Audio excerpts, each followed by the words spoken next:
COPD is chronic obstructive pulmonary disease. It's a common and treatable disease characterized by progressive airflow limitation and tissue destruction. Chronic inflammation causes airway narrowing and decreased lung recall. So it's just a short video. This just shows the difference between a normal airway and then an airway with someone with COPD. Yeah, So you can see that the airway with COPD is a lot narrower and it's harder for air to pass through the airways. Okay. And then we have another video showing the differences between the two types of COPDs.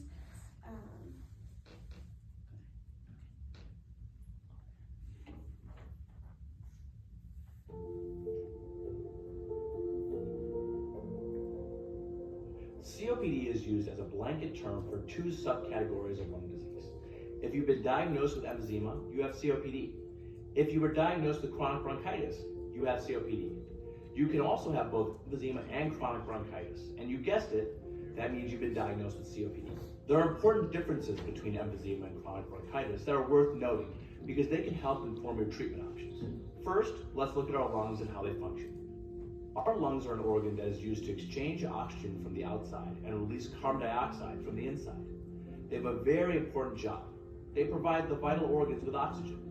When our lungs get injured, especially from smoking, we end up seeing them develop different types of injuries from chronic inflammation. Chronic bronchitis is a disease of the large airways, where excess amounts of mucus are produced. This mucus can cause blockages of the airways that can be coughed up by the patient with chronic bronchitis to improve their breathing. The coughing is a result of injury to the airways themselves.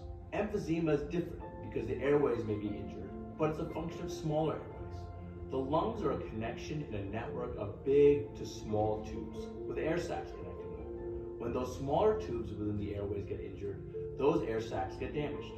As a result, there's loss of elasticity of the lungs because the lungs are really just a big rubber band that expand and contract. With emphysema, there's air trapped in the lungs that our bodies cannot push out, and as a result, it's harder to breathe. While there's no cure for COPD, treatment is available to help relieve symptoms you may be experiencing.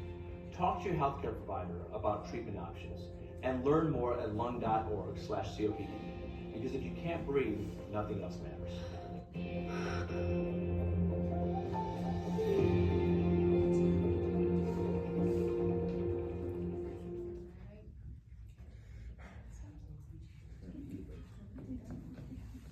Okay, so like the presenter said, chronic bronchitis, COPD is divided into two groups, chronic bronchitis and emphysema. So chronic bronchitis is characterized by chronic mucus production and airway inflammation, often leading to bluish skin tone due to low oxygen levels. These people are called blue bloaters. Emphysema, people with emphysema tend to have a pink or red complexion due to hyperventilation, rapid breathing, and pursed lip breathing to compensate for difficulty breathing, exhaling. They are called the pink puffers. Okay, so for chronic bronchitis, to reiterate the video, the airways become swollen and inflamed as there is an increase in the production of mucus. And this results in the inside of the tubes to become narrow, which makes it harder to breathe. And that can lead to symptoms like wheezing, chest pain, blueness of the fingertips, lips, or skin, crackling breath sounds, productive cough, right-sided heart failure, and edema in legs and abdomen.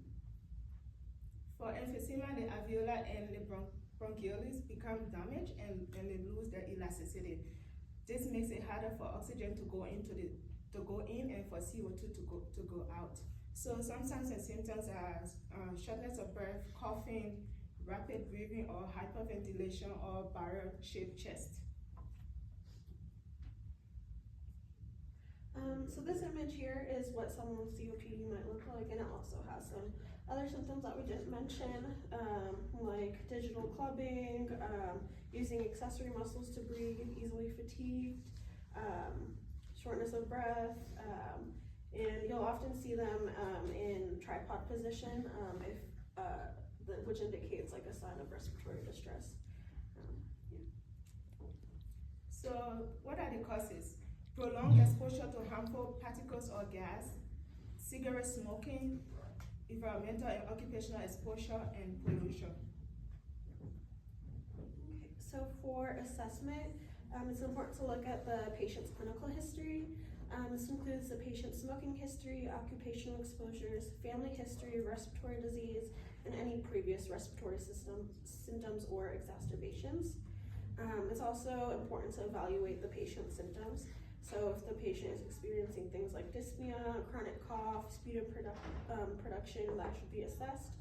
And then tools like the Modified Medical Research Council dyspnea scale and the COPD assessment test are commonly used to quantify symptom burden, so the severity of like those symptoms. And then it's important to look at exacerbation history. So if patients are assessed for frequency and severity of past exacerbations, it can help determine the risk category, and that can help determine their treatment and the direction you go with how you will treat them.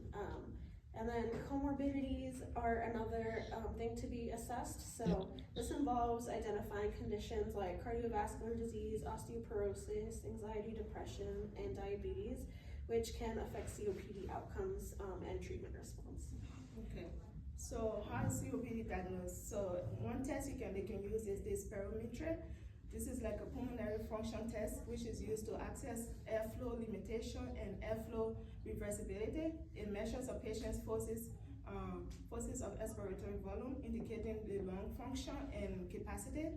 So a value of 0.70 confirms airflow limitation is staged using the code classification system. Another way to diagnose it is called the arterial blood gas test. It measures the oxygen, the carbon dioxide, bicarbonate, pH level, and oxygen level in the blood. Decrease PaO2, increase PaO2, PaCO2, and decrease pH indicates COPD. Another diagnostic tool is the fractional axial nitric oxide test. This test measures the amount of nitric oxide in a patient's breath. High level of nitric oxide may indicate inflammation of the airway. Another test is or just clinical suspicion by the provider. So patients with persistent respiratory symptoms such as dyspnea, chronic cough, or sputum production, and a history of exposure to risk factors such as tobacco smoke, occupational dust, pollution should be evaluated for COPD. And the last tool they can use is exclusion of other diagnoses. This is the diagnostic process also includes ruling out alternative causes of symptoms such as asthma, bronchoaltaxis, that's just like when the bronchial collapse, and or heart failure to ensure accurate diagnosis of COPD. Okay, so the three primary goals for a patient with COPD should include symptom management, preventing disease progression, and improving quality of life. So for symptom management, pharmacological treatment is the best option by beginning with a long-acting bronchodilator or corticosteroids. And then oxygen therapy is another way, and then it's also important to enroll the patient in pulmonary rehabilitation to improve their exercise tolerance and reduce symptoms. And it's also important to encourage pursed lip breathing. For preventing disease progression, smoking cessation is important. And then it's important to limit exposure to environmental irritants and pollutants. And then lastly, to improve quality of life, you can use tools such as the CAT and the MMRC to monitor quality of life and breathlessness over time. And it's important to also promote a healthy diet and regular physical activity. So what are some of the interventions? Medication management, such as bronchodilators and corticosteroids can be used. Smoking cessation, that is, provide support and counseling and resources to help the patient quit smoking. Oxygen therapy, so you want to aim for the patient pulse oximeter to be at 88 to 93%. Providing too much supplemental oxygen can be dangerous for the patient. So potentially leading to reduced respiratory drive, high carbon dioxide level, and hypocapnia, and even respiratory failure. So, and then another intervention is infection prevention.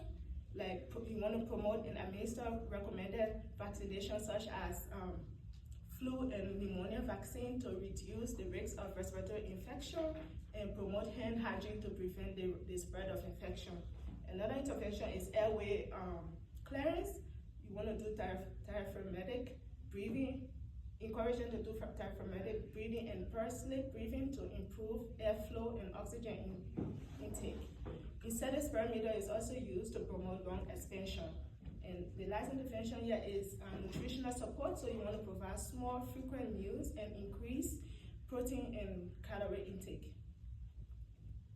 Okay, and then for evaluation, you're gonna maintain gas exchange within the patient's chronic baseline values. It's important to achieve an effective breathing pattern that decreases work of breathing. It's important that patent airway is maintained. It's also important to maintain a body weight within 10% of the patient's ideal weight because they can lose weight sometimes. And then it's important to help them have decreased anxiety because it can cause a lot of anxiety to not be able to breathe effectively. So providing like therapeutic communication, things like that can show like effectiveness in those interventions provided. And then increased physical activity that is acceptable to the patient is important, and then it's also important to avoid serious respiratory infections, and those will all show effectiveness of those previous interventions listed. That's it, and that's all we got.